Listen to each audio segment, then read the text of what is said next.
कल आपने पढ़ा था एसी सर्किट में पावर कितने प्रकार की होती है, कैसे ज्ञात की जाती है। आज जो आपको पढ़ना है वो है power factor. Power factor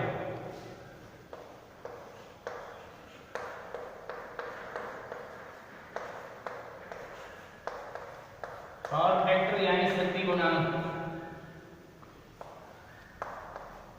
power factor का बहुत महत्व है।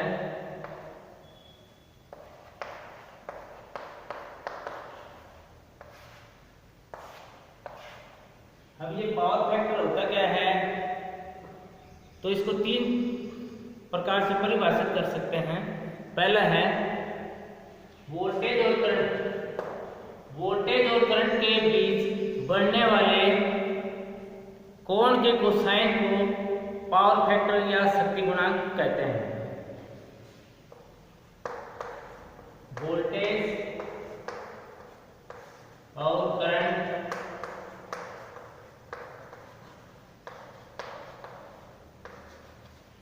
के बीच बनने वाले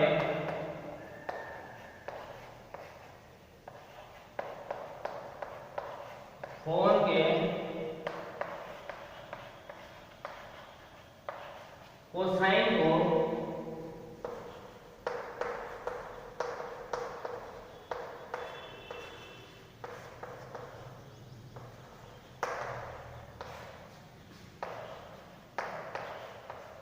शक्ति गुणांक कहते हैं। शक्ति गुणांक कहते हैं। हिंदी में शक्ति गुणांक, इंग्लिश में पावर फैक्टर। पहली जो परिभाषा है वो करंट और वोल्टेज के बीच बढ़ने वाले कोण के कोसाइन को पावर फैक्टर कहते हैं। दूसरा है रियल पावर और अपरेंट पावर। जो वास्तविक शक्ति होती है, कल मैंने बताया था रियल पावर, एक्टिव पावर एक ही बात है। रियल पावर वास्तविक शक्ति, वास्तविक शक्ति और आभासी शक्ति का जो अनुपात होता है वो पावर फैक्टर कहलाता है, शक्ति गुणांक कहलाता है। दूसरी डेफिनेशन है वास्तविक शक्ति, वास्तविक शक्ति और आभासी शक्ति। आभासी यानी अपरेंट पावर। आभासी शक्ति के अनुपात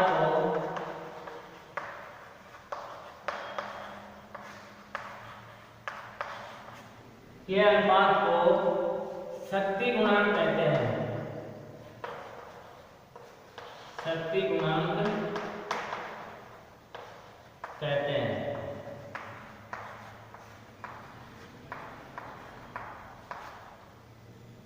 यानी शक्ति गुणांक बराबर वास्तविक शक्ति बटे आभासी शक्ति। शक्ति गुणांक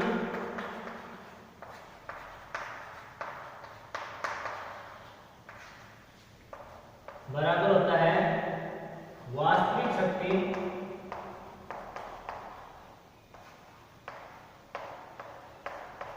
बटा आभासी शक्ति।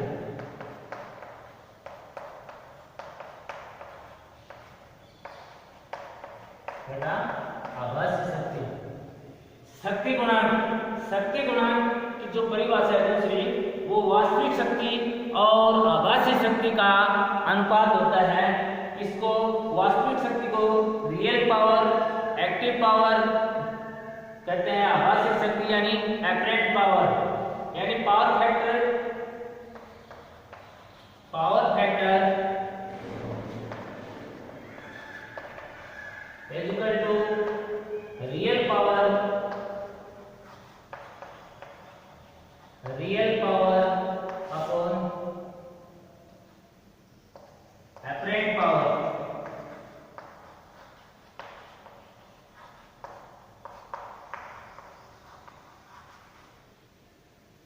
सेकेंड जो डेफिनेशन है वो वास्तविक शक्ति और आभासी शक्ति का अनुपात होता है।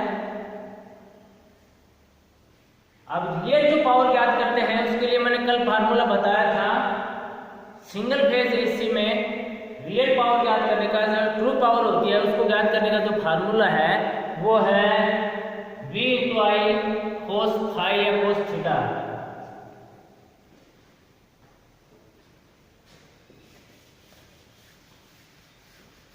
तो इसका जो फार्मूला बनेगा वो हो जाएगा cos, पावर फैक्टर को cos थीटा से प्रदर्शित करते हैं, cos थीटा या cos phi से, cos थीटा या cos phi से। तो ये हो जाएगा real power V × I into cos theta upon apparent power V × I। तो पावर फैक्टर आ गया। तीसरी जो डेफिनेशन है वो है शक्ति गुणांक याद करने की। प्रतिरोध और इम्पीडेंस का जो अनुपात होता है वो भी शक्ति गुणांक कहलाता है। थर्ड जो डेफिनेशन है वो है प्रतिरोध किसी भी सर्किट के अंदर, एसी सर्किट होगा उसके अंदर प्रतिरोध, और क्योंकि इम्पीडेंस होता है वो एसी सर्किट में होता है। प्रतिरोध और इम्पीडेंस के अनुपात को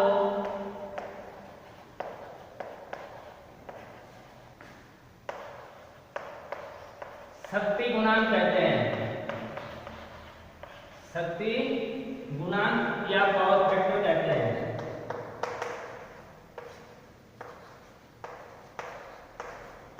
अब ये जो इम्पीडेंस है ये नया है।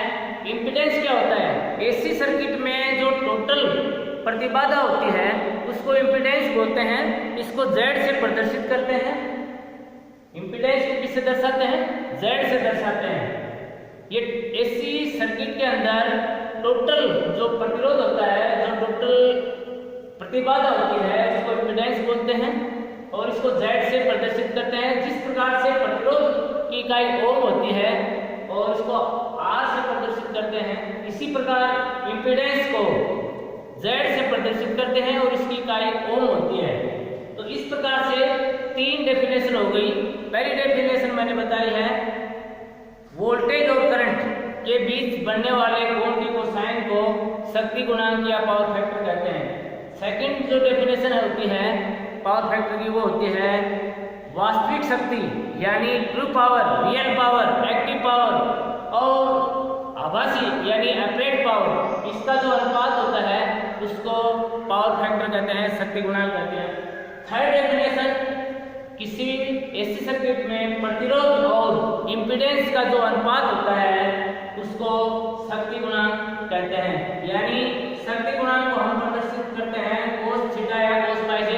तो cos थीटा इक्वल टू क्या हो जाएगा? R/Z। cos theta equal to क्या हो जाएगा? R/Z। cos थीटा बराबर R/Z। इस प्रकार से हम पावर फैक्टर को तीन तरह से डेफिनेट कर सकते हैं, परिभाषित करते हैं। पावर फैक्टर का मान इकाई से अधिक नहीं होता है और इसकी कोई इकाई नहीं होती है क्योंकि ये अनुपात है। पावर फैक्टर की कोई इकाई नहीं होती है, ये 1 से कम होता है, अधिकतम 1 हो सकता है। अब ये कितने प्रकार का पावर फैक्टर होता है? पहले वो है 4 प्रकार। पहला है यूनिटी पावर फैक्टर यानी इकाई पावर फैक्टर।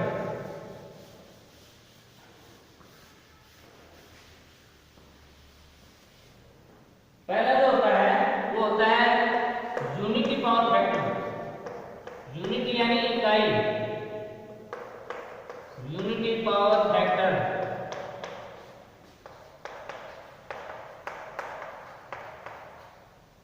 इकाई शक्ति गुणांक, इकाई शक्ति गुणांक। अब ये इकाई शक्ति गुणांक कब होगा? जब रियल पावर और अपरेंट पावर दोनों बराबर होंगी। रियल पावर यानी वास्तविक शक्ति और आभासी शक्ति दोनों जब बराबर होंगे सर्किट के अंदर, तब जो पावर फैक्टर होगा वो यूनिट होगा, इकाई होगा, यानी कि करंट वोल्टेज के इन फेज हो। करंट और वोल्टेज के इन फेज कैसे होगी? उनके बीच में कोई एंगल नहीं हो, जैसे ये एक ही रेखा में है दोनों और इनके बीच में कोई एंगल नहीं है। करंट और वोल्टेज के बीच में कोई एंगल नहीं हो, ये दोनों इन फेज हैं, यानी इनके बीच में कोण है वो शून्य है, तब ये दोनों इन फेज कहलाएंगे। क्या कहलाएंगे?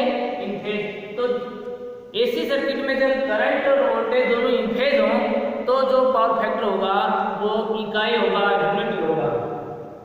दूसरा है लीडिंग पावर फैक्टर।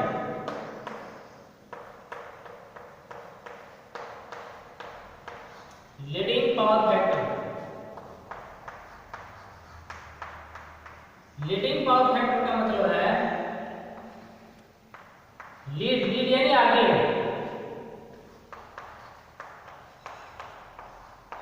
जब करंट वोल्टेज से थीटा डिग्री आगे हो तब जो पावर फैक्टर होगा वो होगा लीडिंग। यानी किसी भी सर्किट के अंदर जब करंट और वोल्टेज के बीच में थीटा डिग्री इलेक्ट्रिकली कोण हो तब जो पावर फैक्टर होगा वो लीडिंग पावर फैक्टर होगा।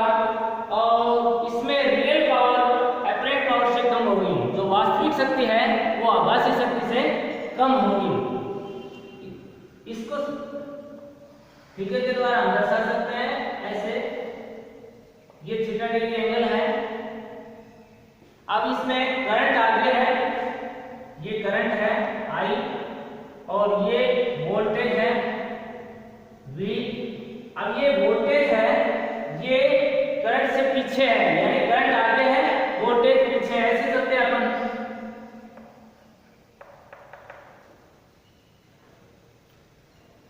तो करंट वोल्टेज से थीटा डिग्री आगे हो तब जो पावर फैक्टर होगा वो लीडिंग पावर फैक्टर होगा। थीटा डिग्री का मतलब क्या है कि कोई भी एंगल हो 15 डिग्री 20 डिग्री कितने डिग्री आगे होगा वोल्टेज से, तब जो पावर फैक्टर होगा वो लीडिंग पावर फैक्टर होगा। इसमें रियल पावर जो वास्तविक शक्ति होती है वो आभासी शक्ति से कम होती है। उसके बाद में है लैगिंग पावर फैक्टर। लैग यानी पीछे। 3 नंबर जो पावर फैक्टर होता है वो होता है लैगिंग पावर फैक्टर। लैग यानी पीछे। जब किसी सर्किट के अंदर करंट वोल्टेज से पीछे हो थीटा डिग्री तब जो पावर फैक्टर होगा वो लैगिंग पावर फैक्टर होगा, शक्ति गुणांक होगा lagging. Lagging power factor, lagging का मतलब है पीछे, लैगिंग पावर फैक्टर। तीसरा जो पावर फैक्टर है वो है लैगिंग पावर फैक्टर। अब ये लैगिंग पावर फैक्टर क्या होता है, मैंने अभी बताया है, जब करंट वोल्टेज से थीटा डिग्री पीछे हो तब क्या होगा, पावर फैक्टर लैगिंग होगा। इसको इस प्रकार से हम दर्शा सकते हैं। ये थीटा डिग्री एंगल है, यहां वोल्टेज है V और यहां करंट I। अब देखो ये जो करंट है ये वोल्टेज से पीछे है, अपन नहीं चलते हैं तो पहले वोल्टेज आ रही है उसके बाद में करंट पहुंच रही है, तब क्या कौन सा पावर फैक्टर होगा, लैगिंग पावर फैक्टर होगा पीछे। तो पावर फैक्टर लैगिंग इस पोजीशन में पावर फैक्टर होगा और लैग करेगा। वोल्टेज आगे होगी, करंट पीछे होगी थीटा डिग्री इलेक्ट्रिकली।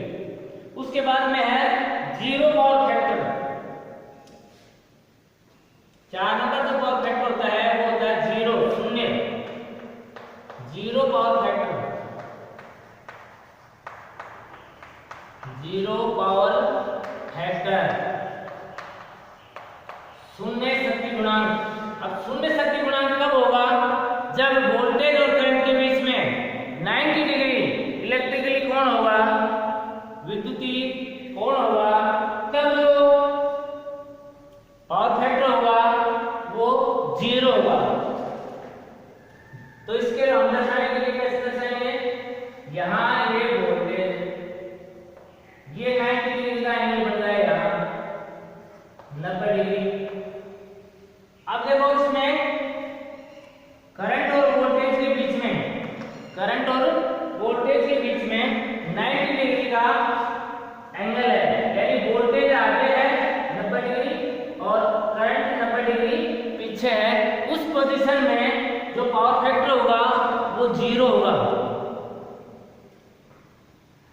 यानी वोल्टेज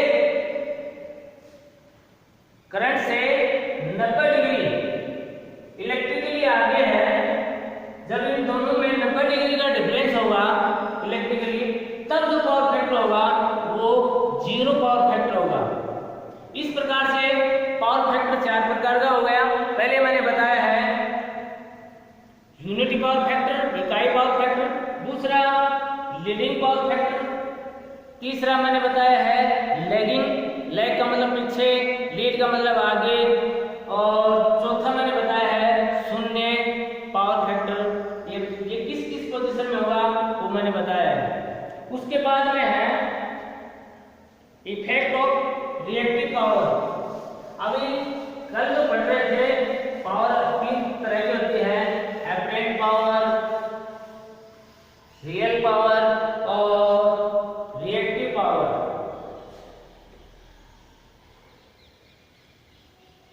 तो ये पावर फैक्टर देखो अधिकतम 1 हो सकता है, 1 से कम ही रहेगा, 1 से अधिक कभी नहीं होता है। उसके बाद में effect of reactive power.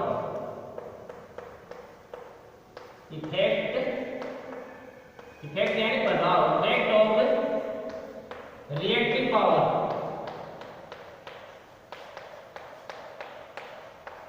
Effect of reactive power, ये जो पावर होती है किसी काम की नहीं होती है।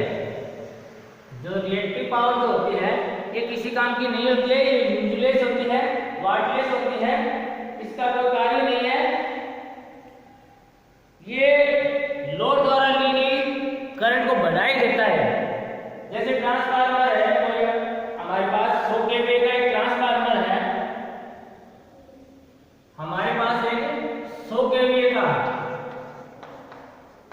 किलो वोल्ट एम्पियर का ट्रांसफार्मर है और वो 250 वोल्ट एसी पर कार्य कर रहा है और 400 एम्पियर ले रहा है। वोल्टेज कितने है? 250 वोल्ट और करंट ले रहा है वो 400 एम्पियर।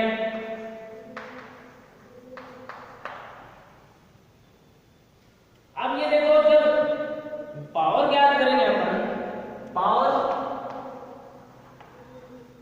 इक्वल होता है जब रिएक्टिव पावर हो KVA into cos theta, KVA kilo volt ampere into cos theta, यानी पावर फैक्टर को केवीए से गुणा करेंगे तो पावर जो एक्चुअल पावर है कितनी पावर देगा अपने को वो आ जाएगी। तो देख जब पावर फैक्टर यूनिटी होगा, मैं बता रहा हूँ ट्रांसफार्मर जो होता है उसको पता ही नहीं हो ट्रांसफार्मर का कितने लोड पे काम करेगा। अब पावर फैक्टर मान लो, जैसे मान लो 100 kVA का ट्रांसफार्मर है, पावर फैक्टर इकाई है, पावर फैक्टर इकाई है तो पावर कितनी हो जाएगी?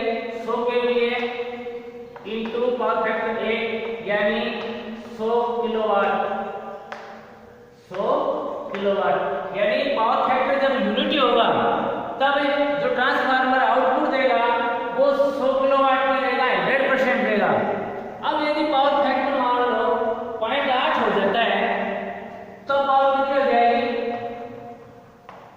तब पावर हो जाएगी 100 kVA का ट्रांसफार्मर है, पावर फैक्टर अपना हो गया 0.8, तो जो वो लोड लेगा ट्रांसफार्मर वो लेगा 80 किलोवाट का, 80 किलोवाट का लेगा।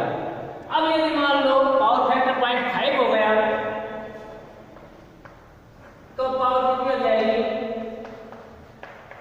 100 into 0.5 equal to 50 kilowatt, 50 kilowatt. यानी पावर फैक्टर जैसे जैसे कम हो रहा है ट्रांसफार्मर उतना ही कम लोड ले रहे हैं। यानी अब देखो ये ट्रांसफार्मर देखो 0.5 के ऊपर 50 किलोवाट आउटपुट ले रहे लोड ले रहे हैं और एक power factor unity power factor में ये 100 किलोवाट लोड ले सकता है। अब इसकी एफिशिएंसी जो है वो 50% होगी, 50% होगी 0.5 पे। अब इसको अपन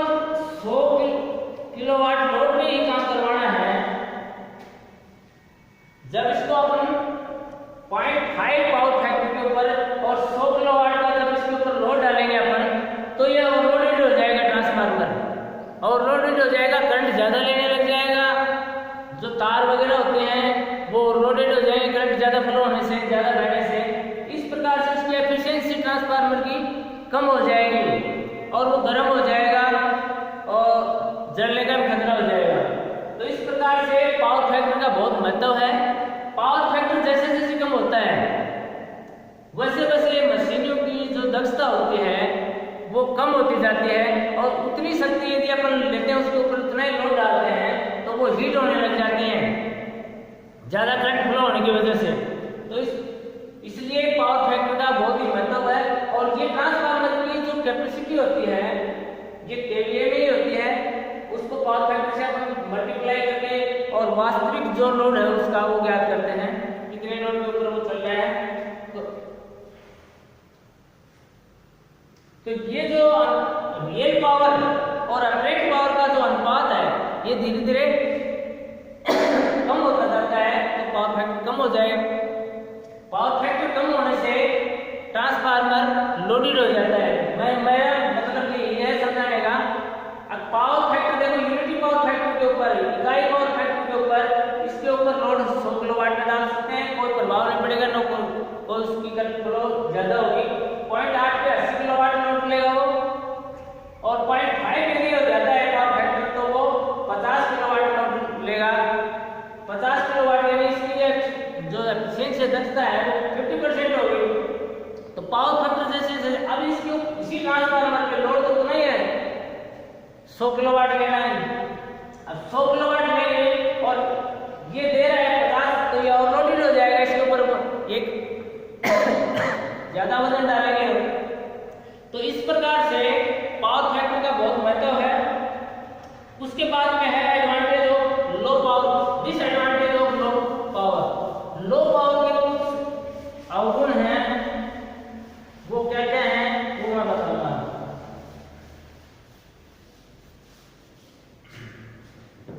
डिसएडवांटेज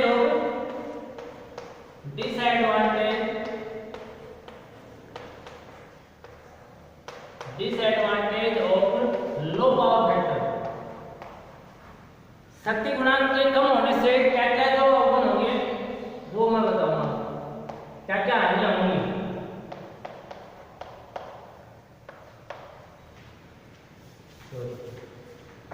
लो पावर फैक्टर,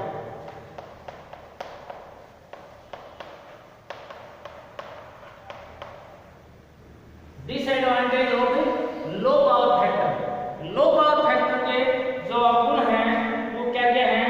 तो पहला है दी हुई पावर के लिए कम पावर फैक्टर होने पर करंट ज्यादा फ्लो होने लग जाएगी, कॉपर लॉस बढ़ेंगे, उपकरणों की एफिशिएंसी जो मशीनें वगैरह लगी हुई हैं उनकी एफिशिएंसी कम हो जाएगी।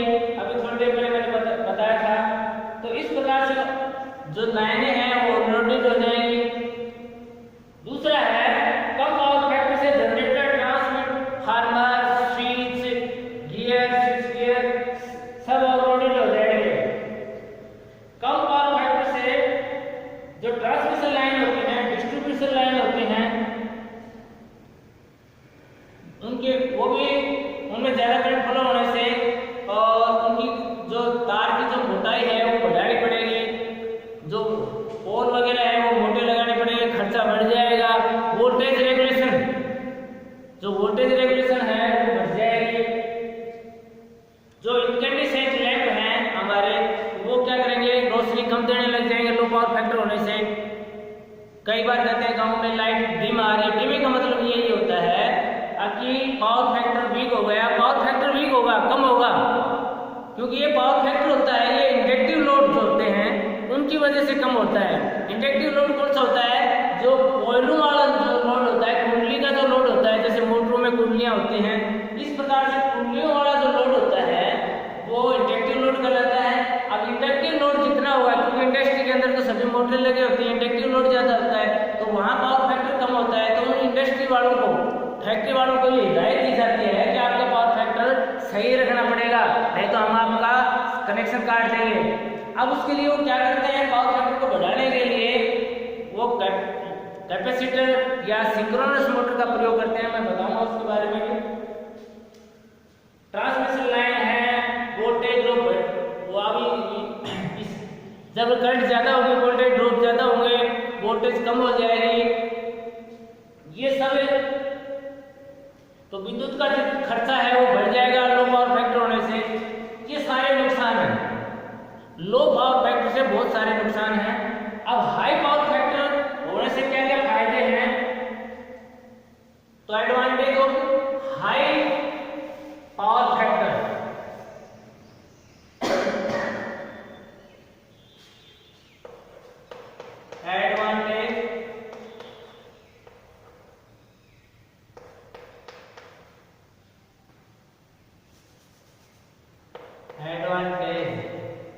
एडवांटेज ऑफ हाई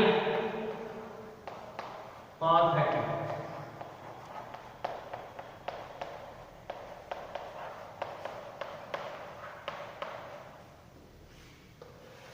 अधिक पावर फैक्टर के जो लाभ हैं वो क्या क्या हैं? अभी मैंने बताया था मशीनों की एफिशिएंसी लो पावर फैक्टर से कम होती है, तो हाई पावर फैक्टर होगा तो उनकी जो एफिशिएंसी है, कैपेसिटी क्षमता है वो बढ़ जाएगी, वो अच्छा काम करने लग जाएंगे। वोल्टेज रेगुलेशन होता है जो लो पावर फैक्टर में कम होता है वो सही हो जाएगा। उसके बाद में जो विद्युत का खर्च है वो कम हो जाएगा, क्योंकि लो पावर फैक्टर होने से ज़्यादा करंट फ्लो होगी, ज़्यादा करंट फ्लो होगी तो विद्युत का खर्चा बढ़ जाएगा। विद्युत का खर्चा हाई पावर फैक्टर होने से कम हो जाएगा। तो ये एडवांटेज हैं हाई पावर फैक्टर के। अभी जो मैंने बताया है आपको, अभी तक पावर फैक्टर के बारे में बताया है। अब पावर फैक्टर में एक बार दोबारा रिपीट करता हूँ शॉर्ट में। पावर फैक्टर की 3 प्रकार से परिभाषित कर सकते हैं पावर फैक्टर को। पहला मैंने बताया है वोल्टेज और करंट, क्योंकि सर्किट में 2 चीजें होते हैं, करंट और वोल्टेज। करंट और वोल्टेज के बीच में जो एंगल बनता है, इलेक्ट्रिकली एंगल बनता है, कोण बनता है, उसके कोसाइन को शक्ति गुणांक या पावर फैक्टर कहते हैं। दूसरी डेफिनेशन मैंने बताई है real power, true power, active power, कई नामों से जानते हैं इसको, वास्तविक शक्ति और आभासी शक्ति। आभासी शक्ति यानी अपरेंट पावर, यानी एक्टिव पावर या ट्रू पावर और अपरेंट पावर का जो अनुपात होता है वो पावर फैक्टर कहलाता है, शक्ति गुणांक कहलाता है। तीसरी परिभाषा मैंने बताई है वो प्रतिरोध और इम्पीडेंस, क्योंकि सर्किट के एसी सर्किट के अंदर प्रतिरोध और इम्पीडेंस दोनों होते हैं। जो टोटल प्रतिबाधा होती है उसको इम्पीडेंस बोलते हैं। प्रतिरोध पहले बता भी चुका हूं मैं, दोनों की इकाई सेम होती है ओम, और प्रतिरोध को R से प्रदर्शित करते हैं, इम्पीडेंस को Z से प्रदर्शित करते हैं। तो R/Z यानी प्रतिरोध और इम्पीडेंस का जो अनुपात होता है उसको शक्ति गुणांक कहते हैं। ये देखो शक्ति गुणांक क्या है, एक अनुपात है, इसलिए इसकी कोई इकाई नहीं होती है, कोई यूनिट नहीं होती है, और ये इकाई से ज्यादा नहीं होता है, इकाई से कम ही होगा, अधिकतम इकाई होता है पावर फैक्टर। पावर फैक्टर को मापने के लिए पावर फैक्टर मीटर का प्रयोग किया जाता है। पावर फैक्टर मीटर हमें बता देता है कितना। आजकल तो 2 तरह के डिजिटल भी है, एनालॉग में, एनालॉग भी है और डिजिटल भी, दोनों तरह के मीटर हैं। दोनों तरह के मीटर से हम पता लगा सकते हैं अब कितना पावर फैक्टर है हमारा, उसको कैसे सुधारेंगे। अब उसको सुधारने के लिए मैंने बताया था, अभी थोड़ी देर पहले मैंने चर्चा भी की थी, पावर फैक्टर को सुधारने के लिए हर इंडस्ट्री वाले को, हर कंज्यूमर को ये हिदायत दी जाती है बिजली बोर्ड की तरफ से कि आपका पावर फैक्टर वीक चल रहा है। 2 बार नोटिस देते हैं, तीसरी बार वो कनेक्शन काट देते हैं। तो उसको बढ़ाने के लिए वो क्या करते हैं, लाइन के पैरेलल में, जो लाइन की सप्लाई आ रही है हमारी, उसके पैरेलल में कैपेसिटर लगाता है ताकि पावर फैक्टर बढ़ जाए। दूसरा क्या होता है बढ़ाने का तरीका, वो सिंक्रोनस मोटर होती है। सिंक्रोनस मोटर को ओवर एक्साइट करके चलाने से और फैक्ट्री या कंज्यूमर का जो भी उसने लगा रखा है उसका पावर फैक्टर बढ़ जाएगा। तो पावर फैक्टर को मापने के लिए मैंने बता दिया पावर फैक्टर मीटर होता है। पावर फैक्टर मीटर भी 2 तरह के होते हैं, एक होता है डिजिटल जो अंकों में दर्शाता है हमें अब कितना पावर फैक्टर है, जैसे 0.8 है, 0.7 है, 0.9 है, 1 अधिकतम 1 ही होता है, 0.5 है, जो भी है, 0.6 है, तो वो डिजिटल वाला तो अंकों में दर्शा देगा। दूसरा होता है एनालॉग, जो जिसमें सुई लगी होती है उसको एनालॉग बोलते हैं। एनालॉग जो मीटर होता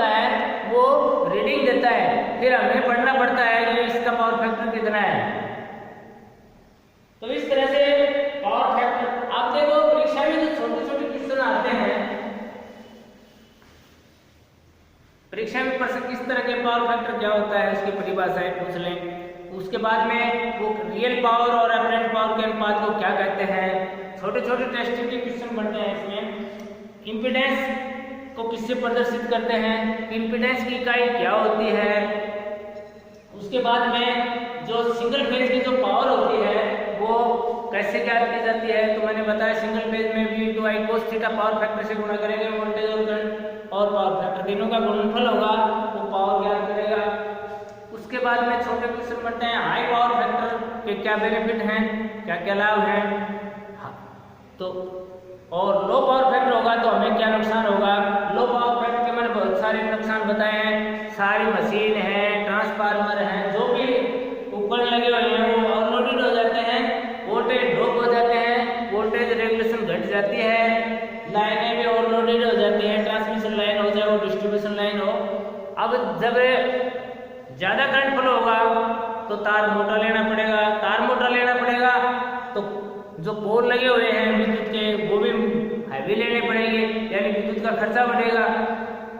और अभी एक उदाहरण मैंने दिया है, रिएक्टिव जो पावर होती है उसमें ट्रांसफार्मर में यूनिटी पावर फैक्टर के ऊपर जब ट्रांसफार्मर काम होता है तो काम कर रहा है तो वो 100 kVA का है, यूनिटी पावर फैक्टर है, तो वो जो आउटपुट उसके ऊपर अपन डाल 100 किलोवाट के ले सकते हैं। 0.8 होगा तो 80 किलोवाट होगा, 0.5 होगा तो 50 किलोवाट।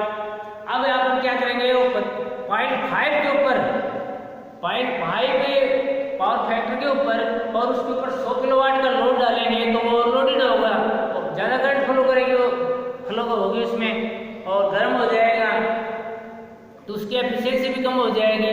तो लो पावर फैक्टर के बहुत सारे नुकसान हैं। तो पावर फैक्टर को अपने को बढ़ाना होता है, बढ़ाने के तरीके मैंने बता दिए हैं। पहला तरीका मैंने बताया लाइन के पैरेलल में कैपेसिटर लगाया गया, तो दूसरा मैंने तरीका बताया पावर फैक्टर को बढ़ाने का वो है सिंक्रोनस मोटर। सिंक्रोनस मोटर जो होती है उसको और एक्साइट करके फील्ड को उसको और एक्साइट करेंगे और और एक्साइट करके जब चलाएंगे उसको तब पावर फैक्टर बढ़ जाएगा। इस प्रकार से छोटे छोटे क्वेश्चन आप बना करके और इसको देखो ताकि पता भी लगे आपने को कितना आता है कितना नहीं आता है।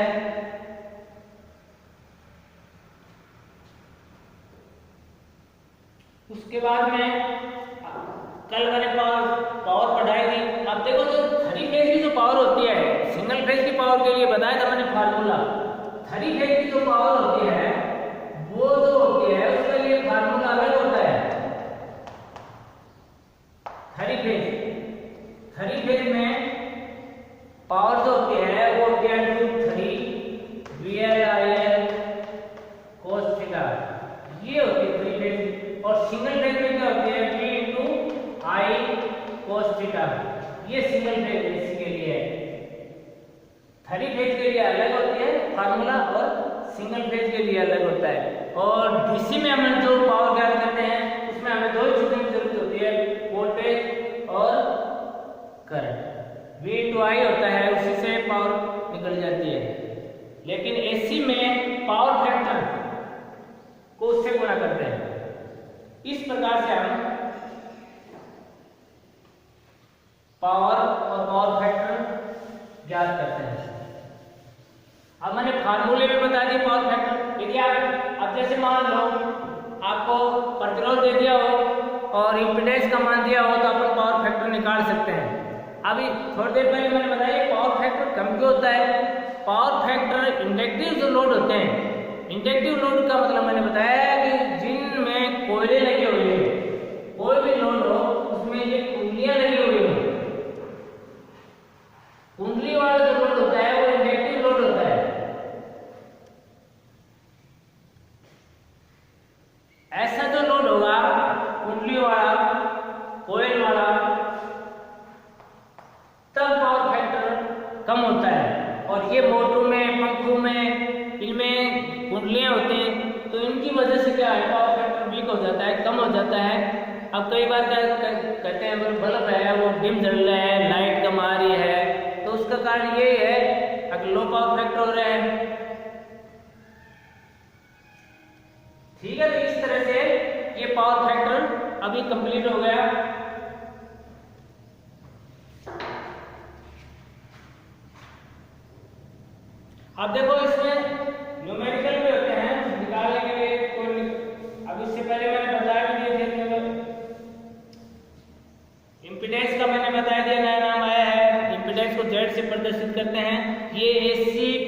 में जो टोटल प्रतिबाधा होती है उसको इम्पीडेंस बोलते हैं। एसी सर्किट में जो टोटल प्रतिबाधा होती है उसको इम्पीडेंस बोलते हैं। इसको Z से प्रदर्शित करते हैं, इसको Z से प्रदर्शित करते हैं। इसके लिए मैंने फार्मूले पहले भी बताए हैं,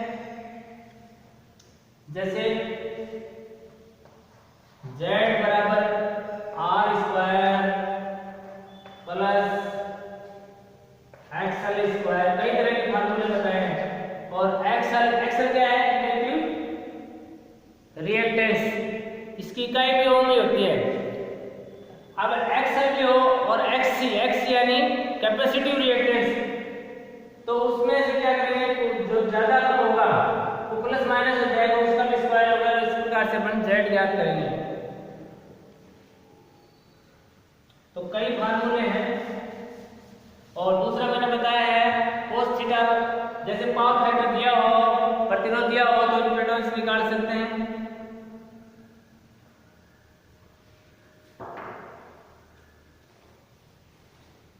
अब जैसे मैं न्यूमेरिकल बता ही रहा हूं कैसे निकालते हैं। एक फार्मूला I बराबर V बटा Z भी होता है, I बराबर V बटा Z। अब देखो वोल्टेज और करंट दी हुई हो तो अपन इम्पीडेंस निकाल सकते हैं। I बराबर V अपन Z भी क्या है, वोल्टेज, Z क्या है, इम्पीडेंस। करंट भी निकाल सकते हैं, वोल्टेज दी हो, इम्पीडेंस दिया हो तो करंट भी निकाल सकते हैं, वोल्टेज भी निकाल सकते हैं। दो चीज कोई भी दी हुई हो तो तीसरी चीज अपन ज्ञात कर सकते हैं।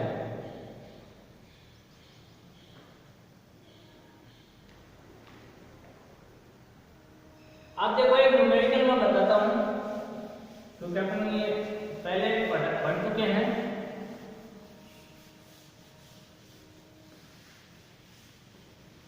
एक कॉइल है, कुंडली है, जिसका रेजिस्टेंस 40 ओम है। एक कुंडली है, उसका प्रतिरोध है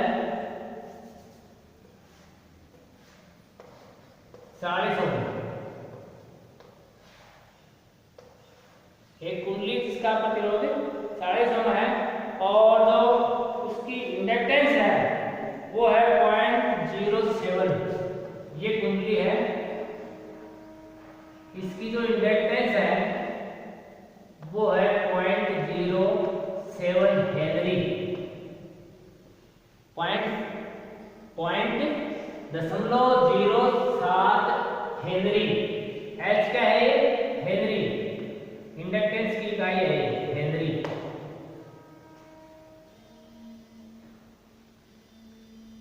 अब ये 223 वोल्ट सप्लाई से जुड़ी हुई है,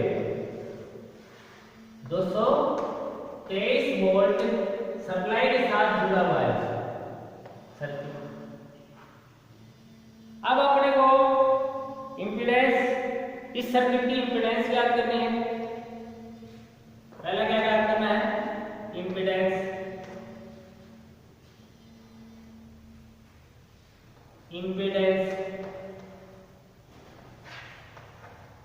अभी थोड़ी देर पहले मैंने बताया था इम्पीडेंस क्या होता है, Z ज्ञात करना है। इम्पीडेंस ऑफ सर्किट, सर्किट का इम्पीडेंस ज्ञात करना है। दूसरा अपने को ज्ञात करना है इस सर्किट में, वो है करंट ऑफ सर्किट। सर्किट की करंट कितनी है? करंट ऑफ सर्किट, सर्किट में कितनी करंट फ्लो हो रही है। तीसरा अभी एंगल का निकालना है, दो चीजें भी देखो पहले कैसे निकाली जाएंगी। तो देखो अपने को क्या क्या दिया हुआ है, सबसे पहले अपने को दिया है R, प्रतिरोध दिया हुआ है 40 ओम। दूसरा अपने को दिया हुआ है इंडक्टेंस, इस कुंडली का इंडक्टेंस दिया हुआ है और वो है L। इंडक्टेंस को L से प्रदर्शित करते हैं, वो है 0.07 हेनरी। तीसरा दिया हुआ है वोल्टेज, कितनी वोल्टेज पे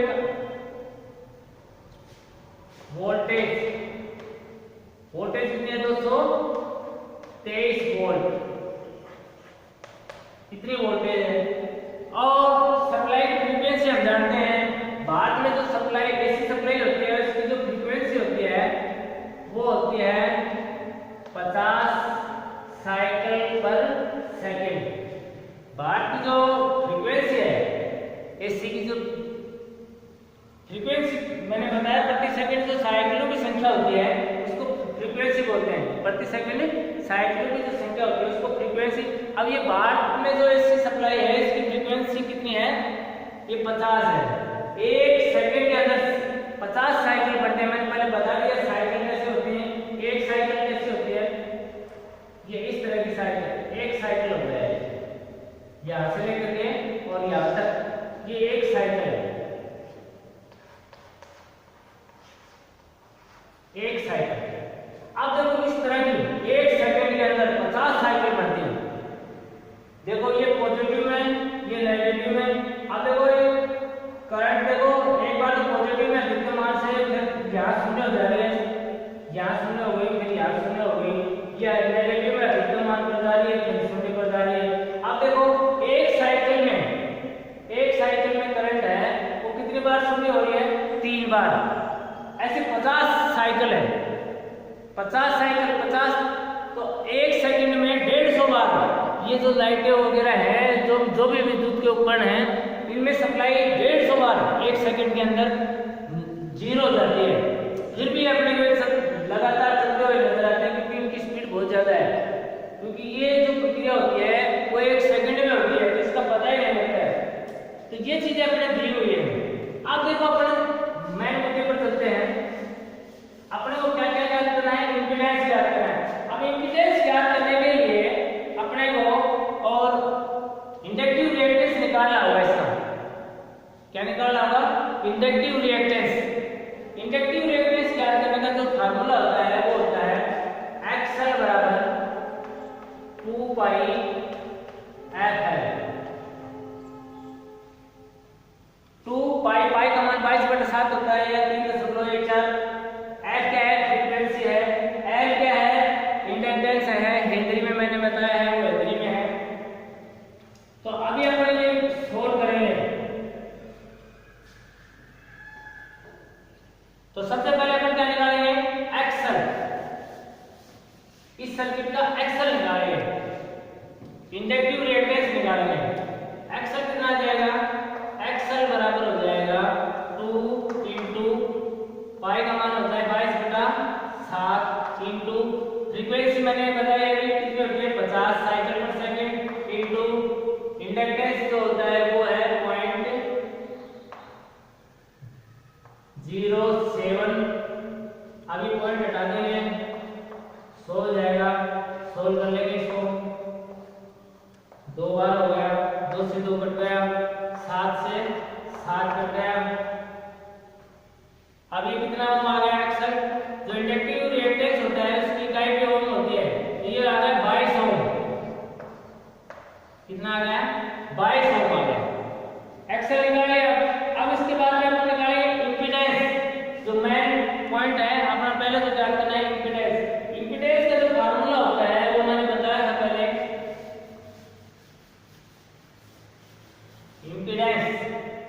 इंपीडेंस होता है वो Z होता है। Z बराबर R² प्लस XL²। XL क्या है, इंडक्टिव रिएक्टेंस। XL आपने निकाल लिया, इसका वर्गमूल। R कितना है, प्रतिरोध कितना है 40, 40 का स्क्वायर, 40 का स्क्वायर प्लस XL कितना है 22 ओम, 22 का स्क्वायर और इसका वर्गमूल। अब ये मैं मिटा रहा हूं। अब देखो 40 का स्क्वायर का मतलब है 40 को 40 से गुणा करना। ये हो गया 1600 प्लस 22 को 22 से गुणा करेंगे तो ये आएगा 484। इन दोनों को जोड़ के इसका वर्गमूल निकाल लेंगे। इन दोनों को जोड़ करके वर्गमूल, ये आ गया 2084। इसका वर्गमूल निकालेंगे। आप देखो ये वर्गमूल मैंने वैसे पढ़ा दिया है। वर्गमूल कैसे निकालते हैं, जोड़ा मिला करके निकालते हैं वर्गमूल भी। 2084 का वर्गमूल निकालेंगे अपन। तो ये डिवाइडेशन मेथड से निकालेंगे, जोड़े बढ़ाएंगे जैसे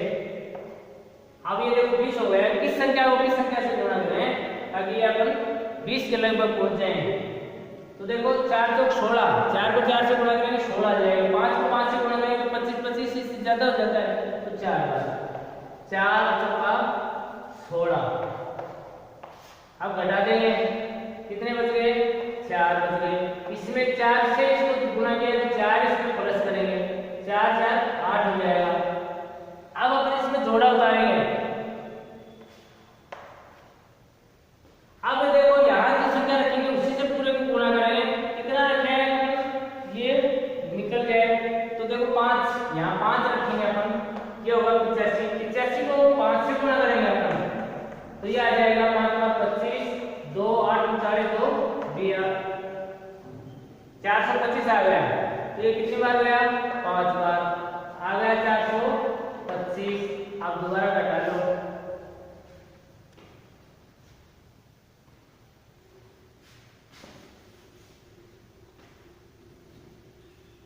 इसमें फिर दोबारा 5 जोड़ दो, ये हो जाएगा 90।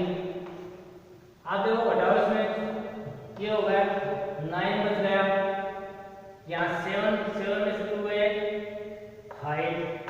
आप देखो आगे अक्षर कोई है नहीं तो दशमलव, यहाँ दशमलव लगा देंगे और शून्य का जोड़ा उतार लेंगे। अब क्या किस संख्या, कितनी संख्या रखें यहाँ? अगर अपन 5900 के लगभग पहुंचे तो ये हो जाएगा लगभग 6 बार, 6 बार इसको गुणा कर लें, 6 6 36, यहाँ 6 से गुणा कर रहे हैं और 9 6 54 ये आ गया। इसमें 6 प्लस करेंगे, घटा लेंगे 4 6 और ये 8 में से 4 हो गया। अब दोबारा फिर जोड़ देंगे इसमें 6, ये हो जाएगा 912, 2 शून्य उतार लेंगे, ये 5 बार जाएगा लगभग, ठीक है। तो ये जो आ गया ये आ गया 45.65 ओम। इम्पीडेंस कितना आ गया? ये मैंने वर्गमूल निकाला है, ये आ गया 45.65 ओम। इम्पीडेंस आ गया सर्किट का।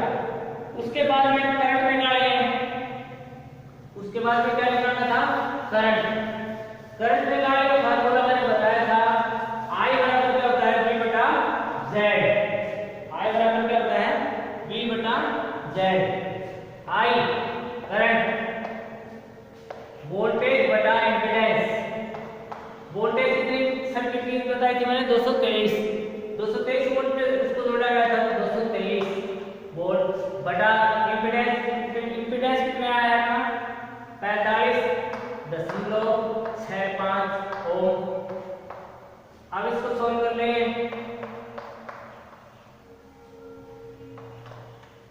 इसको सोल्व करेंगे तब जो अपने करंट आएगा वो आती है 4.88 एम्पियर।